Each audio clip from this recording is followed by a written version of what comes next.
అడవుల నరికివేత పట్టణీకరణతో కోతుల సమస్య రోజురోజుకి పెరుగుతోంది. ఆహారం, నివాసం కోల్పోయిన కోతులు గ్రామాలు, పట్టణాల్లోకి ప్రవేశించి ప్రజలను ఇబ్బందులకు గురిచేస్తున్నాయి. ఈ సమస్యకు శాశ్వత పరిష్కారంగా నిర్మల్ జిల్లా కేంద్రం శివార్లో ఏర్పాటు చేసిన కోతుల సంరక్షణ మరియు పునరావాస కేంద్రం విశేష ఫలితాలిస్తోంది.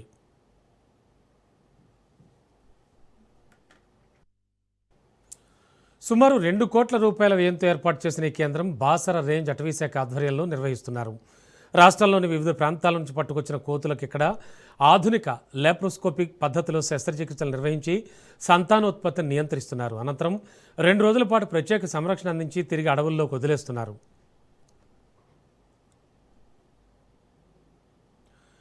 ఇప్పటివరకు 2350కి పైగా కోతులకు విజయవంతంగా ఆపరేషన్లు నిర్వహించిన ఈ కేంద్రం దక్షిణ భారతంలోనే ప్రత్యేక గుర్తింపు పొందింది. కోతుల సంఖ్యను నియంత్రించేందుకు ఇదే సమర్థవంతమైన మార్గమని కేంద్రం ఇన్ఛార్జ్ డాక్టర్ శ్రీకర్ రాజు తెలిపారు.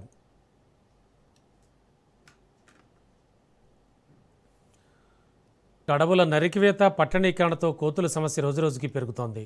ఆహారం, నివాసం కోల్పోయిన కోతులు గ్రామాలు, పట్టణాల్లోకి ప్రవేశించి ప్రజలను నానా ఇబ్బందులకు గురిచేస్తున్నాయి. ఈ సమస్యకు శాశ్వత పరిష్కారంగా నిర్మల్ జిల్లా కేంద్రం శివార్లో ఏర్పాటు చేసిన కోతుల సంరక్షణ మరియు పునరావాస కేంద్రం విశేష ఫలితాలిస్తోంది. సుమారు 2 కోట్ల రూపాయల వ్యయంతో ఏర్పాటు చేసిన ఈ కేంద్రం బాసర రేంజ్ అటవీశాఖ ఆధ్వర్యంలో నిర్వహిస్తున్నారు.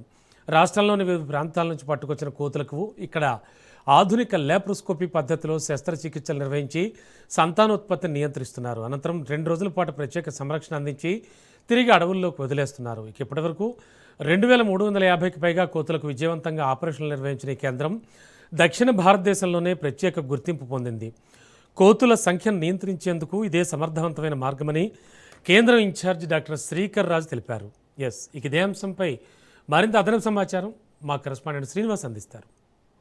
అంటేనే ఇప్పుడు రాష్ట్రం మొత్తంలో కూడా ఒక అలజడి ఉన్నది. కోతులు అంటేనే భయము, భయభ్రాంతులకు గురవుతున్నారు. ఎందుకంటే ఆ కోతులు దాడితోటి మనుషులు కూడా, అంతేకాకుండా పంట కూడా ఖరాబ్ అయ్యే పరిస్థితి అయితే మనకు చాలా కనిపిస్తుంది.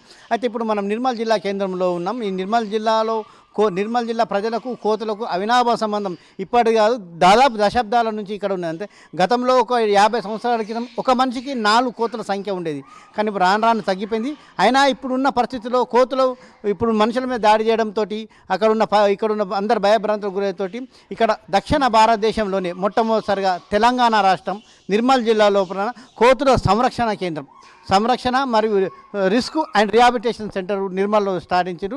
అయితే అక్కడ ఇప్పుడు సౌత్ ఇండియాలో ట్రైనింగ్ చేసుకొని, సిమ్లాలో ట్రైనింగ్ చేసుకొని వచ్చిన డాక్టరు మరియు ఫార్మసిస్ట్ ఇద్దరు ఇక్కడ మనతో ఉన్నారు. వాళ్ళు కోతులను ఆపరేషన్ చేస్తారు. ఆపరేషన్ చేసి దాని యొక్క అంటే సంతానోత్పత్తి కాకుండా, డెవలప్ కాకుండా వాటిని చేస్తుంటారు. వాళ్ళు అక్కడ ట్రైనింగ్ చేసిన తెలంగాణలో ఉన్న వీళ్ళిద్దరే. అయితే వీళ్ళిద్దరిని మనం అడిగి తెలుసుకుందాం. ఇప్పుడు చెప్పండి సార్, కోతుల సంరక్షణ కేంద్రంలో మీరు అక్కడ ట్రైనింగ్ చేసి ఇక్కడికి వచ్చిండ్రు.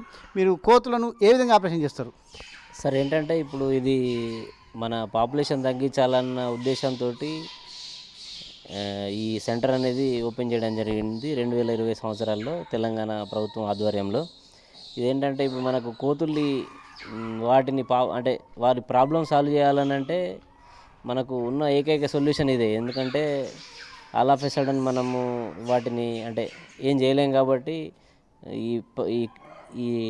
ఈ ప్రాసెస్ ఏదైతే ఉందో దీన్ని కనుక మనము కరెక్ట్గా చేయగలిగితే మనకు టైం పట్టవచ్చు, కానీ తప్పకుండా సత్ఫలితాలు ఇవ్వడం జరుగుతుంది సార్.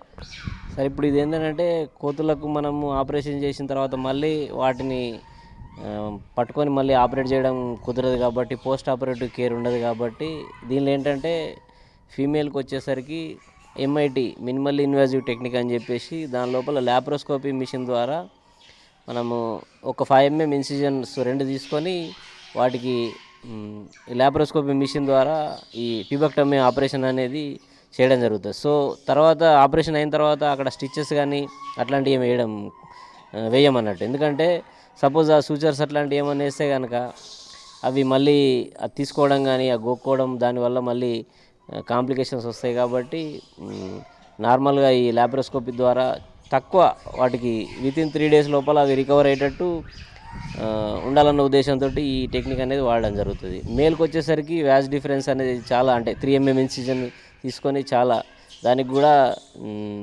స్టిచెస్ అనేటివి వేయకుండా సర్జరీ చేయడం జరుగుతుంది.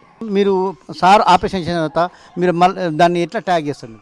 ఇట్లా సార్ యాక్చువల్గా తీసుకొచ్చిన తర్వాత కేజీలో దానికి స్వీజర్ ఉంటుంది సార్. యాక్చువల్గా స్వీజర్ అంటే కోతిని ఇట్లా పట్టుకొని ఉంటుంది. యాక్చువల్గా దాని దగ్గర తీసుకొస్తారు. తీసుకొచ్చిన తర్వాత అప్పుడు దానికి మనం అనస్థీషియా ఇస్తాం సార్. అనస్థీషియా 2 రకాలు ఉంటుంది. ఒకటేమో కీటోమని ఉంటుంది, జైలోజిన్ ఉంటుంది. అవి వేసిన తర్వాత యాక్చువల్గా ఒక 40 మినిట్స్ దాకా మత్తులో ఉంటుంది సార్. మత్తులో ఉన్న తర్వాత వాటిని తీసుకుపోయి షేవింగ్ చేసి డాక్టర్ గారికి ఇస్తే సార్ అప్పుడు ట్యూబెక్టమీ వాసెక్టమీ ద్వారా ఆడదానికి ట్యూబెక్టమీ మగదానికి వాసెక్టమీ చేసేసి మళ్ళీ చేసిన తర్వాత కూడా దాన్ని మళ్ళీ యాంటీబయాటిక్ను మళ్ళీ దాంతో యాంటీ ఇన్ఫ్లమేటరీ టీటీ ఇంజెక్షన్ వేస్తాం సార్. వేసిన తర్వాత మళ్ళీ డ్రెస్సింగ్ చేసి మళ్ళీ అవి ఇట్లా ఆపరేషన్ అయినట్టు గుర్తుగా టాటూ వేస్తాం సార్. టాటూ ఇంకుంటుంది సార్, మిషన్ ఉంటుంది. ఆ మిషన్తో టాటూ వేసి తర్వాత ఫర్దర్గా ఏర్పడాలి. ఇక్కడ కోతుల సంరక్షణ కేంద్రం నుంచి కెమెరామెన్ శ్రీనివాస్ తోటి